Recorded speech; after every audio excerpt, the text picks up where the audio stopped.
ባንክ ምሰራ ሰራተኛ ነኝ ባንከር ነኝ አሁንም እሺ እና በባንከር ህይወቴ በጣም ደሞዜ በቃ በጣም ብዙ ነው ግን በሁማኔር ነበር ምጨርሰው ማለት ነው እውነት ይሄንን ሁማኔር በመግዛት ጥፍር በማስተከል በቃ ይሄው ሰዓት መፈጀው ጸጉር ቤት ውስጥ ነው ከቤቴ ከትዳሬ ጣላለው ከአርብ ጀምራለሁ ሁማኔር እሰፋለሁ ተከላለው በቃ የተለያዩ ነገሮችን አድርጌ ገንዘቤን በቃ 40 ሺህ አንዴ ገዛና ያስጠላኝና ቆርጠዋለሁ ከዛ በኋላ ነው የመምርን ትምህርት ስጀምር ይሄ ነገር እንደዚህ ነው ሰይጣን እዛ ሰይጣኑ መንፈሱ ነው እንዲሚያደርገኝ እርግፍ አርጌ ታውኩት ጥፍሩነት ሁማኔር የምትገዡ እጅግ በጣም ብዙ ውድ በቃ ውድ የሚባለው አታምኑኝም 80 ሺህ ብር ገዝቻለሁ 80 ሺህ ብር አንድ ሁማኔር ማለት ነው ያ ማለት በጣም እንግዲህ ይታያችሁ የሰይጣንን ስራ ግብሩ ማለት ነው እሱ ብቻ አይደለም ሊፕስቲክ 5 ሺህ ብር ነው መጋዛው ጥፍሬ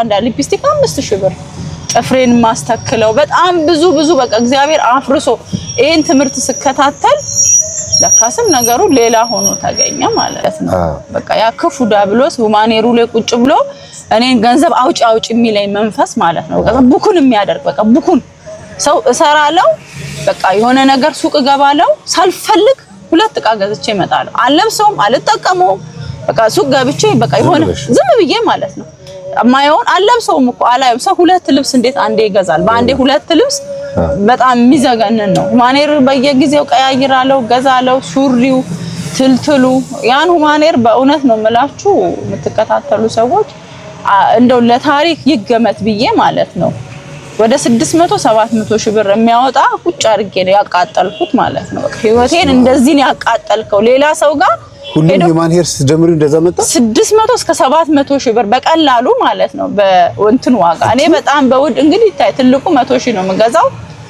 አላቃቸውም በቁጥር በጣም በኢንች ነው የምትገዡ አዎ በጣም በኢንች ገዛለው 30 ኢንች ገዛለው 25 በኢንች ገዛለው የተቀባ ያልተቀባ በጣም ጸጉር ቤት ሄጄ በቃ እንዴት ብዬ ነገር እሰራዋለሁ ፍቺ ይለኛል መልሶ ገንዘቤን ሲያስወጣ ያሳክከኛል እዛ ለረጅም ለ6 ለ7 ወር ጸበል ተጠበቅኩኝ እግዚአብሔር ይመስገን ያ ክፉ መንፈስ ከላይሌ ተነቅሎ ወጣልኝ ማለት ነው ተነቅሎ በእውነት አያችሁ የኮስሞቲክስ መንፈስ እጅግ በጣም መጥፎ በቃ ገንዘብን አጥፊ መንገድ ማለት ነው እኔ ከዛ በኋላ በጣም የሚገርማችሁ ነገር በቃ በጣም በህይወቴ ባወራው ጥሩ ነው ይርጋለም ፌሮ ተክለ ሃይማኖት አለና በጣም የሚገርም ሲሳይ ነው ለሆነ ቤተክርስቲያን ካህናቶች ማለት ነው ገንዘብ የሚከፍሉት አጡ ተብለው 30 ሺህ ብር ነው የሰጠሁት እንዴት አርገው ቄሱ እንዳመሰገኑኝ እኔ እንግዲህ ይታይ በመር በጣም 30 ሺህ ብር ማለት ተራ ማጠፋት በቀላሉ በአንድ ትንሽ ሁማኔር በቃ እንደ ሁማኔር በትንሹ ሰጥቶ መገዛት ሁማኔር 30 ሺህ ብር የደቂቃ ማለት ግን የነዛን ካህን የ6 ወር ደሞዝ መክፈሌ እግዚአብሔር ልብን ሲመልስ ነው ማለት ይሄ ልብ ሲመለስ ከዛ ትልቅ ነገር ማድረግ እንደሚቻል ይሄ ተራው በጭንቅላት ተሸክም የሚዞረው ተራው እዳ ነው እዳ በቃ እዳ ማለት ሰው እግዚአብሔር የማይከብርበት ነገር እግዚአብሔር የማይደሰትበት እኔ ማልደሰትበት ሰላም የሚያሳጣኝ ማለት ነው በጣም ብዙዎቹ ቃሎት ያሰማሽ እግዚአብሔርን በእውነት እጅግ በጣም ቤቶቻችን በደብ እስቲ ያው ስለ ኩል ደግሞ ንገር ኩል በጣም የኩል መንፈስ እጅግ ኩል ማለት እኔ እግዚአብሔር ደግሞ የረዳኝ ማለት መምህር ቀንድሜን ላስተክል ማለት ነው ታቱ ላስተክል እግዚአብሔር እንቅፋት ሊቀመላ ቅዱስ ሩፋኤል ነበር የዛን ቀለታ በሩፋኤል ተሰብሬ ወደኩኝ ከመሄዴ በፊት ኡና ሲጠብቀኝ ማለት ነው ሲጠብቀኝ ልተከል ማለት ነው እዚህ ጋር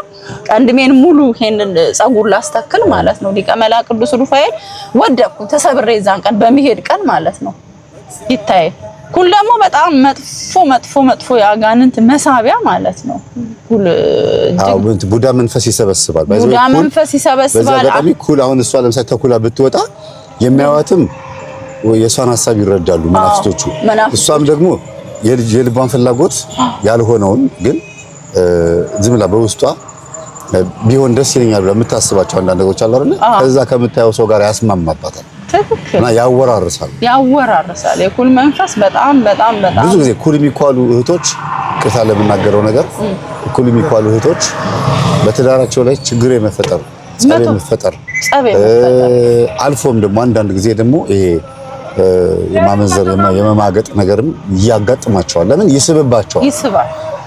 እንደውም አንዳንድ ጊዜ ባሎች እኔ እዚህ ቁጭ ብያለሁ ተኳኩለሽ ተቀባብተሽ የምትወጪው ለምንድን ነው ይላሉ። ለምን ችግር አለው? እኔ ቢያምርብኝ ምን አለ ደስ ቢልህ ይላሉ።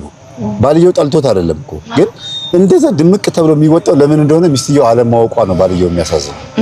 አንዱ ነው። ሁለተኛ ነገር ደግሞ እህታችን የምትናገረው ሂውማን ሄሩን ትቀያይረዋለች። እሷ እኮ ምንም የጎደላት ነገር የለም።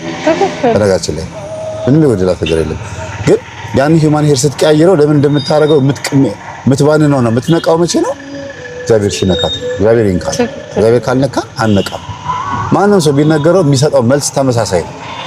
ምንድነው የምታካብዱት? ነው ችግሩ ማን ብሎ ሃይማኖተኝነትን የማንቋሸሽ ነገር እኔ በጣም ለቢያንስ ያን ሁማኔር ትቼ በሰዎች ዘንድ እጅግ በጣም በቃ መጥፎ ንግግር እየተናገሩኝ ኧረ አንቺ ልጅ ኧረ እባክሽ ምን መሰልሽ ኧረ እባክሽ ተይ ማይለኝ ሰው የለም። ግን እኔ ሐሳቤ ምንም ሰማይ ምድር ዝቅ ብትል በቃ ሁማኔር ምንም በአድ ነገር ላይ አልጨምርም። እግዚአብሔር የሰጠኝ በቂ ነው። አሁን በቃ ሰላም ነው። ምንም ሰላም በቃ ጎሮሬን በሽታዬ እንዳንኩኝ ልጆቼ ሰላም እኔ ሰላም። ምንም ይሄን ባለማድረግሽ የሚሰማሽ በታች ስሜት ምንም ነገር በራሴ በቃ ምንም ያሳጣሽ ነገር የለም። ምንም ያሳጣኝ ነገር የለም። እግዚአብሔር ማለት ነው አለማወቅ ነው የመንፈስ እኮ ነው። እኛ እንዲ አልተረዳነውም። ያለ መረዳት ችግር እኔ ሳላቀው ነው። በጣም እግዚአብሔር መመሪያ አንተን ትምህርት ከስንት ነገር ከስንት ስራት ነው የተፈታ ነው። እግዚአብሔር ይመስገን። በጣም አያችሁ ብዙ የነቁ እህቶች አሉ። አሁን በዚህ ችታችን ደግሞ ስንት ሴቶች ይነቃሉ። አያችሁ እንደዚህ ነው። ገጠመኝ ትልቁ ጥቅሙ ይሄ ነው። አንዲት እህት ላይ ወይም አንድ ሰው ላይ በደንብ አድርጌ ጥሬ ሰርቼ እሱን ገጠመኝ ለህዝቡ ሳቀርበው የሷ ደግሞ ብዙ እህቶችን ይቀይራል።